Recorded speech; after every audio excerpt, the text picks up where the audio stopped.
L'important de cette rencontre, c'est juste venir participer pour représenter le gouvernement du Sénégal à cette rencontre régionale. Donc, comme j'ai dit, ça concerne les chambres consulaires régionales du moment, qui est un cadre qui existe et qui se rencontre souvent dans le cadre du développement du secteur privé et des chambres de commerce en termes de facilitation au niveau du développement du commerce, de l'accès au financement et l'ensemble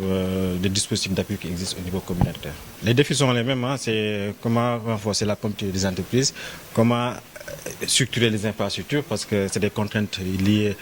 à la libre circulation des personnes et des biens. Donc toutes ces questions, donc comment a été rappelé Madame la Présidente de la Chambre régionale donc, dans son allocution, donc elle est un peu revenue sur l'ordre du jour, les attentes de cette rencontre en termes de développement et d'encadrement des entreprises de manière générale pour faciliter leur intégration au niveau communautaire.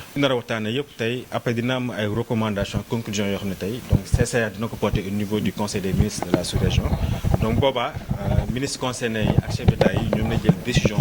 bu xool na leen mën a renforcer indi ay solutions si jafe-jafe yoo xam ne donc secteur privé bi nga rencontrer en termes de libre circulation en termes de procédures douanières en termes également d'accès au financement et même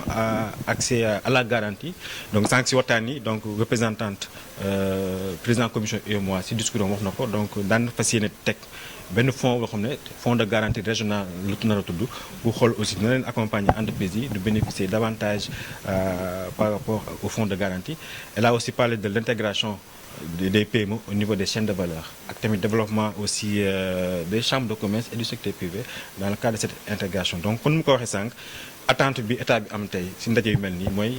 jafe-jafe secteur privé bi am de manière générale au niveau régional na lañ def pour mën ko remonter au niveau des ministres concernés si conseil des ministres yi nga xam ne après chef d'État yi ñoom ne indi ay solutions jël ay décisions yoo xam ne dina nekk décision boo xam ne communautaire la nekk régional yoo xam ne au bénéfice du secteur privé. mbégte mi ma am tey rek mooy regroupement l'ensemble du secteur privé communautaire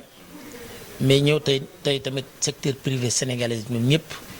ànd ñëw sargal leen teeru leen sunu grand Pierre Goudiaby président du club des investisseurs ak le patron du patronat Baydi Agne ak l'ensemble secteur privé muy Unacois Yeesal Assis ñëpp ñëw loolu rek dafa nekk lu am solo et CCR may ñu loolu CCR mu nekk chambre consulaire régionale di ci am mbégte bu baax et en même temps l'importance su bis bi premier ministre en personne moo ko bëggoon a présider mais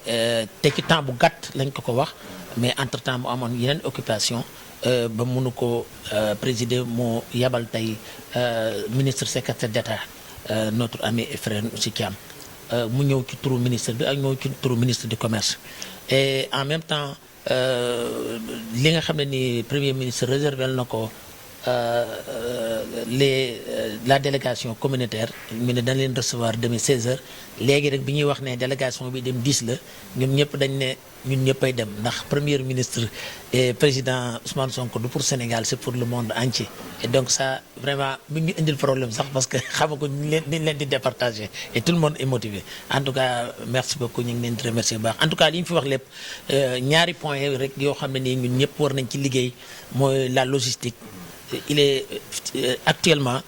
jël dara yóbbu ko Europe wala jël Europe indi ci pays africains yi moo gën a yomb nga dem ci diggante pays africains yi deuxième fois mooy entreprise li ñuy tudd entreprise communautaire mooy ségrégation positive mooy nationalité nit ku ne am nga carte résident am nga nationalité mais soo ne